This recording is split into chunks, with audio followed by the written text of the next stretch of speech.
Assalamualaikum warahmatullahi wabarakatuh, sahabat YouTubers dimanapun Anda berada, peminat ekonomi syariah.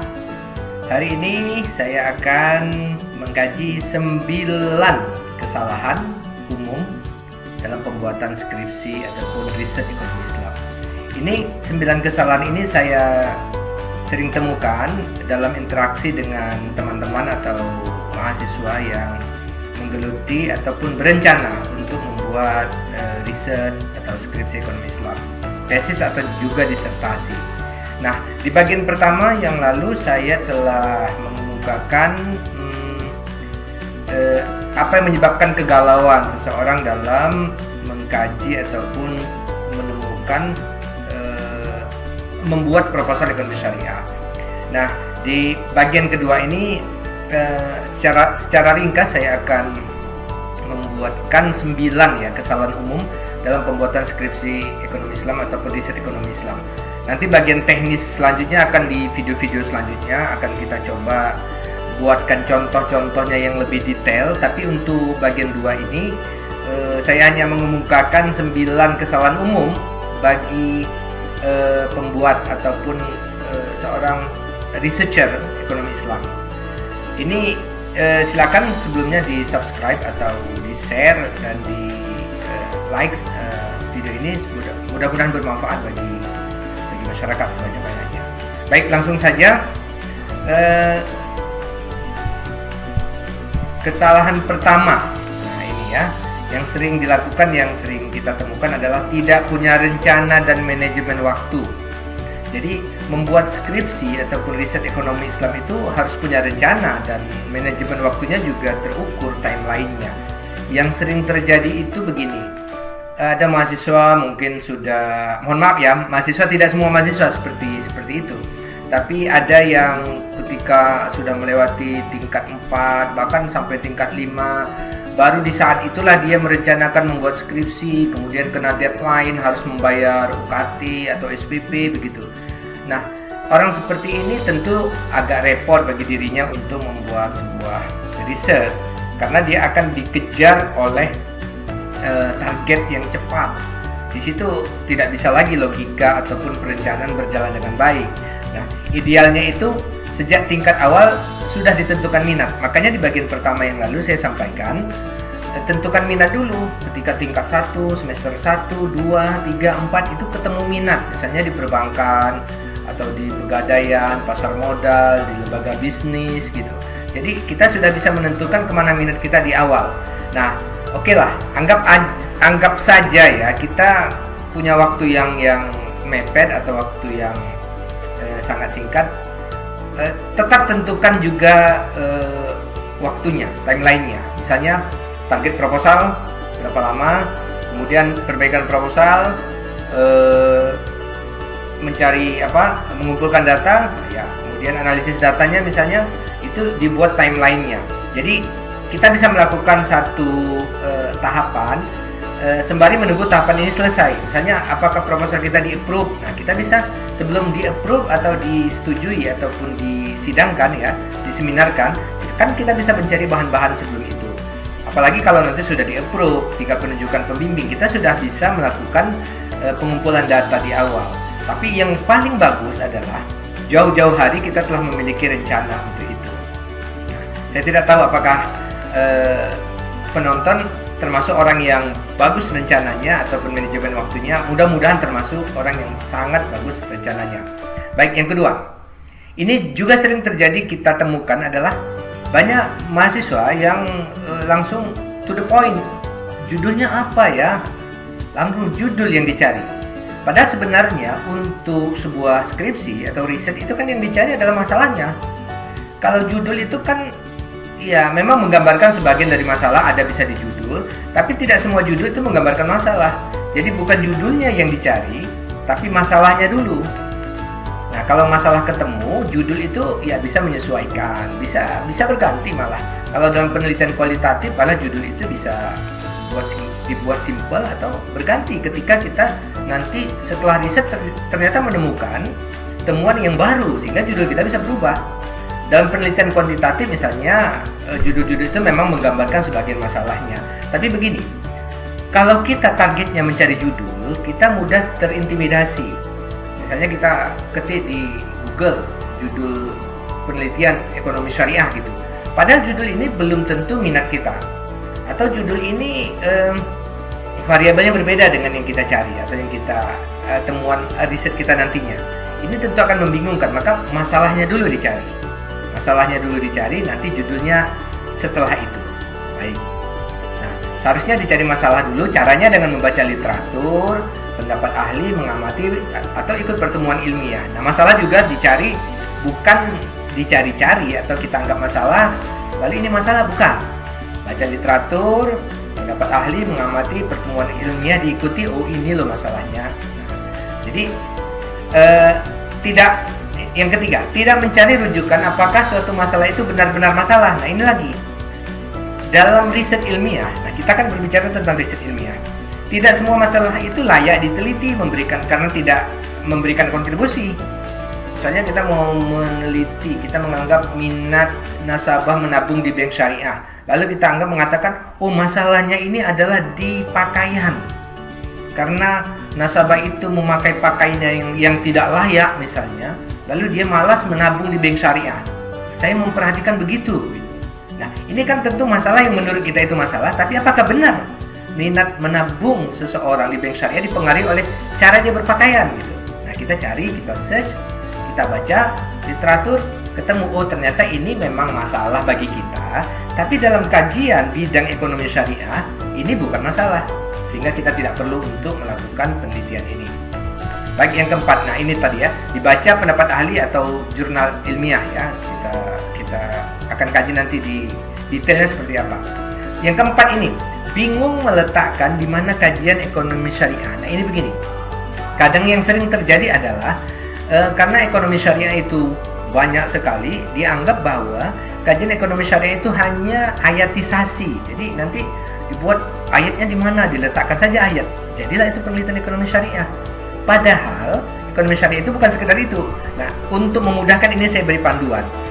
Bisa mencakup lembaga syariah, perilaku komunitas atau person, atau nilai-nilai yang diterapkan bersinggungan dengan syariah atau kebijakan. Jadi kalau kita meneliti perbankan syariah, lembaga keuangan syariah, otomatis penelitian kita itu dianggap sebagai kajian ekonomi syariah. Kalau kita meneliti tentang perilaku seorang muslim atau komunitas muslim, perilaku konsumsi produksinya, ini pasti bisa dimasukkan ke dalam materi kajian ekonomi syariah atau skripsi ekonomi syariah. Tapi kalau misalnya ada yang sering begini, terlanjur masuk ke dalam penelitian, lembaganya lembaga konven yang dikaji, kemudian variabelnya juga variabel-variabel yang tidak ada syariahnya. Lalu bagaimana memasukkan ini syariah? Nah, ini sebenarnya bisa sih diakalin dengan cara nanti melihat itu nilai-nilainya, apakah nilai-nilai yang konven ini ternyata bersinggungan dengan nilai-nilai syariah. Bisa saja kita sebutkan seperti itu nantinya. Nanti kita akan lihat di contoh-contohnya seperti apa, tapi jangan bingung dulu. Kalau mau mengkaji, membuat skripsi ekonomi syariah, pastikan dulu lembaganya, komunitasnya, atau nilainya, atau kebijakan tadi. Kalau itu menjadi topik yang kita lihat, itu automatically itu bisa menjadi kajian ekonomi syariah. Baik, selanjutnya yang kelima. Nah, ini lagi yang sering terjadi. Tidak ada dukungan data dan fakta. Nah, ini berbahaya. Karena skripsi atau riset yang nanti jadi sumber fitnah. Misal begini, saya melihat Pak, di kinerja di bank itu, ini bank ya, perbankan syariah, itu orangnya malas Pak, malas gitu ya, malas masuk. Karena kenapa malas? Ya saya lihat cara berjalannya, kemudian perilakunya. Nah, ini tidak boleh, ini harus ditunjukkan oleh data-data, misalnya data absensinya, begitu ya. Data absensinya memang terjadi penurunan, atau misalnya minat orang menabung Pak di perbankan ini turun setiap saat. Dari mana kamu menemukan itu? Ya dari orang yang datang ke banknya, saya amati Pak, sedikit. Nah, ini tidak boleh, harus dilakukan ini. Data kita lihat ya, ditanya ke bank yang bersangkutan mana datanya, riset awal ya, ada laporan-laporan tertulis, data-data, angka-angka atau statistik. Nah, itu menjadi rujukan awal kita. Oh, ini datanya, data tahun sekian, misalnya tahun 2000 sekian, itu dilihat sebagai bahan awal atau riset awal. Atau kita bisa mewawancarain sebagian orang, wawancara awal ya untuk nasabah atau pegawai, kalau kaitannya dengan bank syariah, sehingga nanti skripsi kita tidak menjadi sumber fitnah. Kemudian yang keenam, ini yang paling sering ini terjadi juga ya, merasa bahwa metode kuantitatif lebih sulit. Nah, Pak, saya ini milih yang kualitatif saja ya Pak. Kenapa? Ya repot kuantitatif. Wah, ini juga harus dibenarkan, harus diluruskan. Yang seharusnya dilakukan begini. Tentukan masalah dulu. Nah, masalahnya ini apakah masalah yang nanti sifatnya pengujian variabel, atau dia pengujian teori, atau malah menemukan teori. Nah, kalau dia untuk menguji teori itu pakai kuantitatif. Kalau kualitatif menemukan teori, tidak usah terintimidasi. Kenapa? Salah metode nanti malah berbahaya. Misalnya penelitian kita sebenarnya metode kuantitatif yang dipakai, karena misalnya pengaruh dari variabel-variabel X, 1, X2, X3 ke Y atau Y. Nah, itu nggak mungkin pakai kualitatif. Kita harus melakukannya pakai kuantitatif. Kalau kita paksa pakai kualitatif, nanti penelitian kita jadi aneh gitu ya. Atau sebaliknya, penelitian kita kualitatif, kita merasa ini kualitatif, lalu kita pakai kuantitatif. Di kuantitatif sudah ada teorinya, sudah ada penelitian sebelumnya, lalu kita paksa pakai kualitatif. Itu jadi agak lucu. Jadi jangan anggap metode kuantitatif itu sulit. Malah kalau saya perhatikan, metode kuantitatif itu cocok untuk mahasiswa-mahasiswa ekonomi syariah, karena dia lebih cepat bisa diselesaikan. Kita menguji teori, sudah banyak alat-alat, tools komputer yang bisa digunakan. Yang tinggal belajar atau nanti bisa minta bantuan kepada orang lain untuk menganalisis data menggunakan tools itu. Jadi tidak usah terintimidasi. Belajarnya bisa sebentar, nanti bisa kita lihat ya dalam video-video selanjutnya. Yang ketujuh, ini tidak tahu meletakkan tinjauan pustaka. Ini sering terjadi ya. Kita lihat penelitian terdahulu atau tinjauan pustaka, penelitian si A gitu. Banyak sekali. Saya pernah menemukan sampai 40-an itu dibuat banyak sekali. Sehingga kita pun membacanya bingung, ini maksudnya meletakkan tinjauan pustaka ini untuk apa? Lalu ketika ditanya, Pak, supaya buat tebal Pak, tebal apanya? Tebal skripsinya atau tesisnya. Nah, ini tidak boleh, karena itu cukup berbahaya. Seharusnya tinjauan pustaka itu alasannya adalah untuk untuk membantu riset, bukan untuk membuat kita penelitian kita jadi banyak. Nah, nanti ketika kita membuat tinjauan pustaka atau penelitian terdahulu, kita meletakkan juga, menjelaskan atau menunjukkan kepada dosen kita, ini tinjauan pustaka yang saya masukkan, lalu saya sendiri posisinya adalah di ini.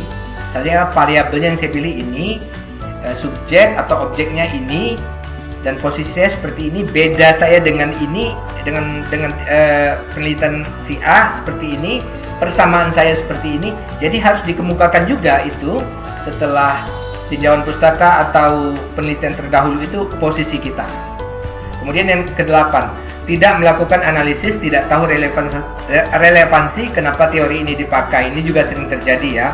Dibuat saja teorinya, misalnya dia punya variabel 4, variabel X, kemudian Y-nya 1. Ini kan teori tentang variabel X ini mempengaruhi Y harus dijelaskan, atau Y dipengaruhi oleh variabel X1, X2 itu juga dijelaskan teorinya. Jangan dipakai semua teori dimasukkan sehingga kita bingung. Sebenarnya ini untuk variabel 5 ini teorinya berapa sih yang dipakai gitu ya. Jadi simpelnya begini, teori itu menjelaskan X ya, X itu mempengaruhi Y, Y dipengaruhi oleh X. Nah, itu temukan teorinya. Kalau tidak ada teorinya berarti variabelnya itu tidak benar, atau hubungan yang kita buat itu tidak benar, tidak ada gitu ya. Dirujuk teori yang ada untuk menjadi panduan. 9. Nah, asal mencomot variabel. Misalnya tadi saya katakan pengaruh apa yang mempengaruhi minat orang menabung. Oh, ini pengaruhnya jangan-jangan ini pakaian dia, jangan-jangan cuaca, jangan-jangan ini Pak kendaraan yang dipakai. Itu kan namanya dugaan. Nah, variabel itu harus ditentukan oleh teori. Ada teori mengatakan yang menentukan minat adalah ini, minat menabung misalnya. Variabelnya adalah marketing mix. Nah, itu marketing, misalnya promosi, harga produk, itu price. Nah, itu kalau kita mencoba, oh Pak, jangan-jangan ada variabel lain ini Pak. Nah, itu lakukan penelitian metode kualitatif. Nah, saya kira ini saja yang dapat saya sampaikan kali ini. Nanti bagi yang mau komen ataupun bertanya silakan ditulis di bawah ini. Terima kasih. Assalamualaikum warahmatullahi wabarakatuh. Salam ekonomi syariah.